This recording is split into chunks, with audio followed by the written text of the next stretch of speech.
It's up to him. He gave me that opportunity to fight him. It's only right that if that's what he want to do, I'll give it back to him. Outside. They're fighting. Errol Spence versus Terence Crawford 2.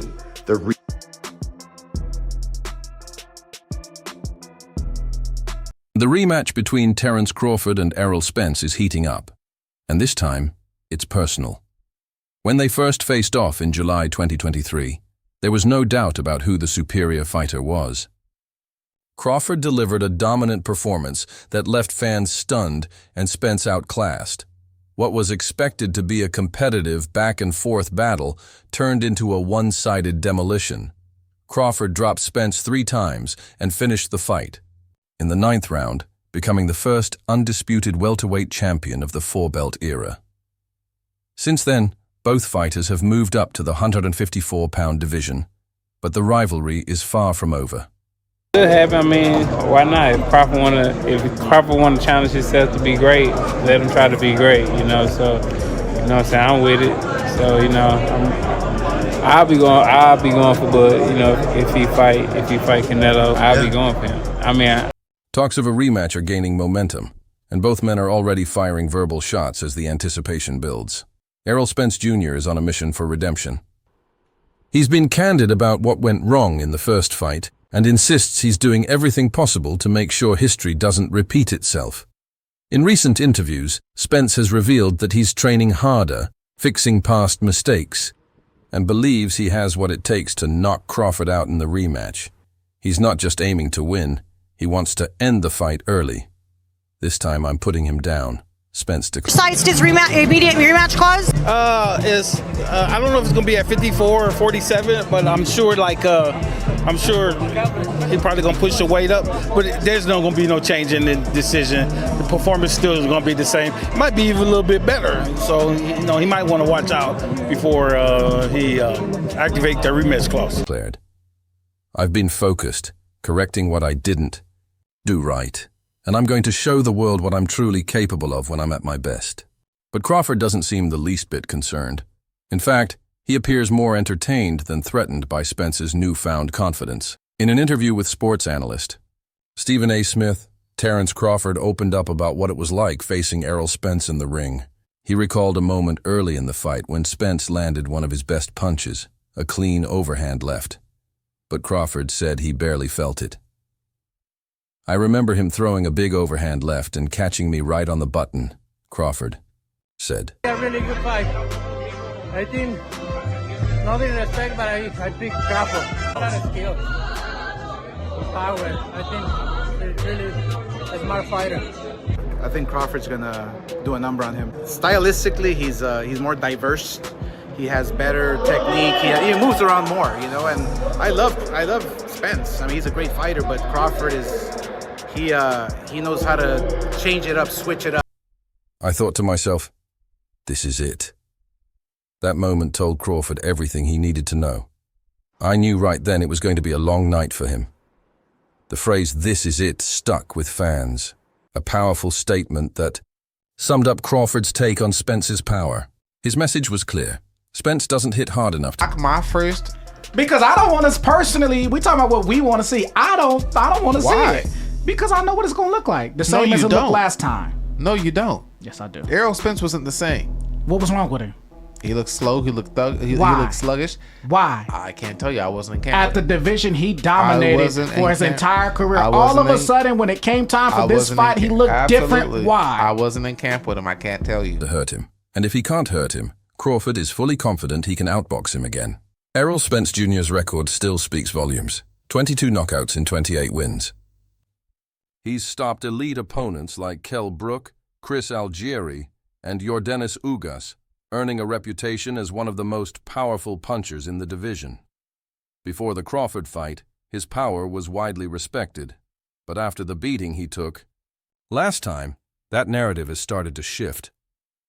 Fans and even fellow fighters are beginning to question whether Spence's strength is enough. Even ranked in the WBC, 154 pounds. How the hell is he #1 today? You may be excited about, Spence possibly getting back in the ring with Crawford. But I see this as another way of them trying to ice out my man Crawford. They are not going to give him the opportunity for that man to make history, undisputed in 3 weight classes. So you may see it as good news. I see it as bad news. Enough to trouble someone as skilled and composed as Terence "Bud" Crawford. But Terence Crawford, on the other hand, came into the 154-pound division riding a 10-fight knockout streak. Though he won his debut at the higher weight class by decision, not by knockout, it sparked some questions about whether his power would translate to the new division. Still, Crawford looked sharp, composed, and completely in control. I think that Spence might have been a little hangry in his last fight due to weight issues. The key to success for Spence is nailing that weight situation. Seriously, in his last fight, he looked like he missed a buffet or two. People said he looked like a zombie who took a wrong turn into the boxing ring. I mean, really, he looked so drained that even the bottom feeders at 147 and 140 could have given him a run for his money. Now holds the WBA super welterweight title, while Errol Spence Jr. is currently ranked #1 by the WBC in the same division. Spence is expected to face Sebastian Fundora later this year for the full WBC title. If he wins, the stage will be perfectly set for a high-stakes rematch between Crawford and Spence. Rematch between Crawford and Spence would be huge. 2 champions, 2 belts, and all the pride from their first clash back on the line. What makes this second fight even more compelling is the contrast in their mindsets.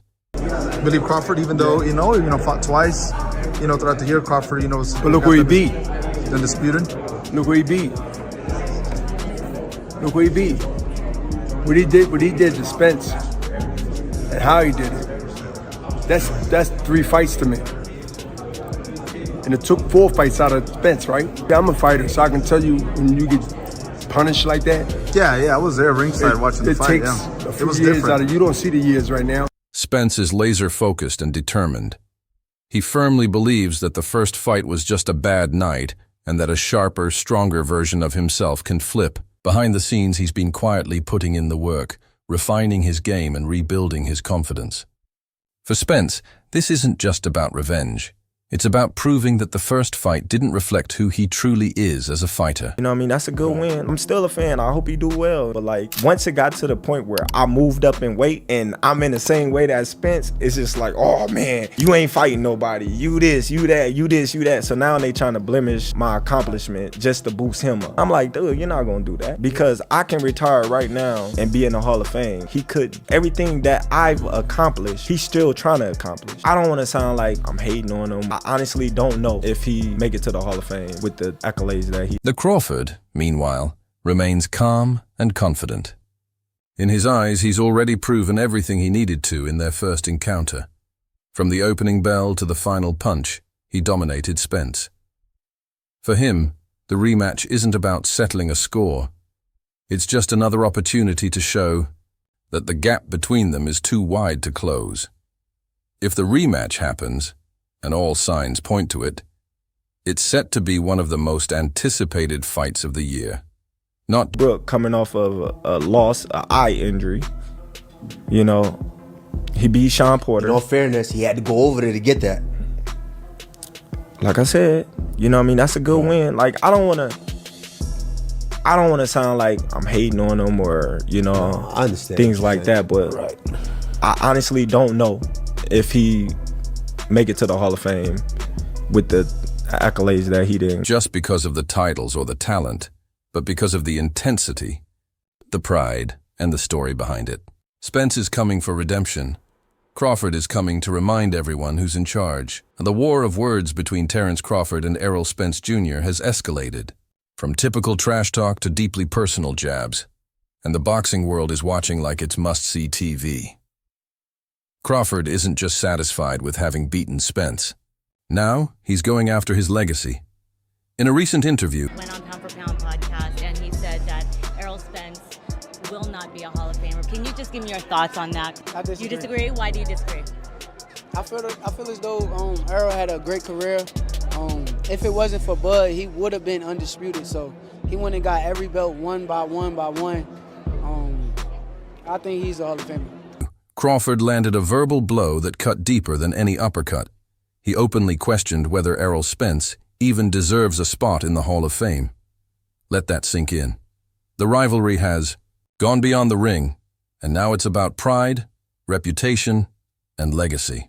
For a fighter like Errol, it was long enough, no Diddy, to automatically put him in the Hall of Fame. He was a very good fighter. If there was a Hall of Very Good, he would be going into that. But Hall of Fame, no. If you were in charge of writing the Hall of Fame speech for Errol Spence, and I was in charge of writing a Hall of Fame speech for Bud Crawford, my Hall of Fame speech, listing my credentials, listing my accolades for Bud Crawford, would sound a lot better than your speech for Errol Spence, bro. Yeah. Spence Jr., who once ruled the welterweight division with calm, calculated dominance. Crawford's statement hits hard. This is the same Spence who defeated elite opponents like Danny Garcia, Sean Porter, Lamont Peterson, Kell Brook, and Chris Algieri. He unified titles and, up until that night in contract, so it's not if I'm open to it or not, it's, what's in the contract. And Errol gave me an opportunity and a shot at becoming the first male boxer, undisputed, in any division in the 4-belt era, and I honor, that. And if he was to come to me or activate his rematch, then I honor. Las Vegas looked nearly unbeatable. Yet Crawford, cool and composed as ever, dismissed it all without hesitation. "Spence doesn't have a Hall of Fame-worthy resume," he said, a comment that immediately ignited a firestorm online. The tension between the two has gone far beyond belts or records. Now it's personal. Not everyone is buying Crawford's bold claim. Fellow boxer and rising star Shakur Stevenson came to Errol Spence's defense. Speaking on the best women's boxing show, period, Stevenson said, "I disagree.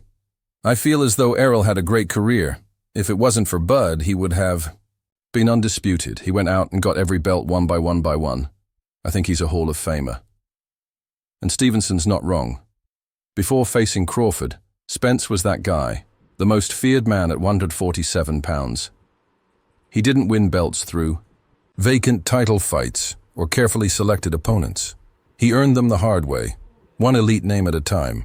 Errol Spence beat real champions to earn his titles, and when the time came for a true undisputed showdown, he stepped up. He just got beaten by a better man that night. But one loss doesn't define an entire career. Crawford knows that, which is why... Yeah, man, we definitely want that rematch, because a lot of what y'all fair weather fans don't understand is that this situation from Errol Spence, we never seen him get demolished like that. We obviously seen that it was something wrong. Nobody's not making up excuses or want to take anything from TerenceCrawford. So that's why nobody ain't running away with the horse, you know what I mean? But we obviously knew that something was up. That's why his recent comments feel less like genuine critique and more like calculated provocation. Crawford is stirring the pot, not just to prove his point, but to get inside Spence's head and fuel the fire for a potential rematch. This is psychological warfare at its finest. Crawford is doing what he does best, getting inside his opponent's head long before the bell rings. He knows Errol Spence is plotting his comeback. He knows the rematch. Talks are intensifying, and most importantly, he knows that poking at Spence's pride is the quickest way to drag him back into convince the fans and the people back in that fight that it should happen. I think he's been out for a year, so maybe there was some ring rust as well. And also, styles make fights. That guy's got a bit of a different... He's got some attributes that Canelo has, his explosiveness, his power, but he still has a different style than Canelo. So styles make fights. I feel like if Terence could get a little more busy, a little more active, it could do him better. And at that point, I really wouldn't put anything past Terence. He's a special man. The fire. Let's be honest. Crawford wants the rematch. He's stirring the pot and setting the stage for another showdown, one where all the mind games and bad blood will play a huge part. This fight isn't just about belts or money, it's about legacy. If Crawford beats Spence again, this time at 154 pounds, after all the talk, doubts, and questions, There won't be a single debate about who the true king is in the division. But if he can rattle Spence's confidence before they ever touch, gloves again, he's already halfway to winning the mental battle. However, there's another side to this. If Errol Spence Jr. Salty, considering Spence is his best career win? Is it jealousy over Spence's PPV success? Remember, Crawford's recent fight only pulled 200,000 buys. Spence has proven doubters wrong before, bouncing back from that crazy accident in 2019. Jr. is truly serious about his return. These comments might be exactly what he needs. This isn't the same Errol who walked into that first fight. The man who survived a near-fatal car crash, fought off rust, and may have bitten off more than he could chew, is gone. This time, Spence will have something to prove, and the pressure will be on Crawford's shoulders. Make no mistake, Spence is still dangerous. Yes, he's been inactive since July 2023. That's the fight I want to see. I want to see Bud be great, but what better buffer to see if Bud's ready at 68 than the EJ rematch of 54 and 60? And how exciting would it be to watch Errol Spence he walks at 190. I'm 185 pounds right now. I'm 5'11". To think of me cutting And yes, he's 35 now, not the fresh-faced champion he once was. But this isn't a washed-up fighter looking for a payday. Spence has been quietly training, rebuilding, and retooling. When he steps into the ring again, whether against Sebastian Fundora or directly back at Crawford, he'll be carrying the full weight of vengeance in his gloves. He's already said it. He wants to correct his mistakes. He wants to shut Crawford up. If they do meet again, especially at super welterweight, don't be shocked if Spence walks in like a man possessed. The question is, can Crawford handle that version of Errol Spence? And so, where it gets controversial, TerenceCrawford has been moving a little differently lately. After beating Israel Madrimov by decision in his 154-pound debut in August 2024, not by knockout, he set his sights even higher. Canelo Alvarez. No, but yeah, it's definitely my call. The ball's in my court. What they say, I'm the A side. That's a massive payday, a legacy-defining fight, and potentially a retirement-level cherry on top of an already illustrious career. But the question is Crawford looking past Spence? If Crawford's more focused on chasing Canelo than defending his throne, he might step into the rematch underestimating a man who's been quietly sharpening his sword in the shadows. And that's where upsets are born. When a fighter overlooks their opponent and gets caught off guard. The truth is, Crawford is playing a dangerous game. He's poking the lion, taunting a fighter who has nothing left to lose. While mind games are part of the business, Spence isn't the type to let that slide. If this rematch happens, and it's looking more and more like it will, it won't just be about belts or records. It'll be about pride. But weight can be used as an excuse and sort of say, I don't feel like it. Like, I'll go up for this guy, but not another guy. So, that's sort of the spirit. The language is very, more precise and very definitive. But the concept is, out of fairness, is, let's not be selective. There are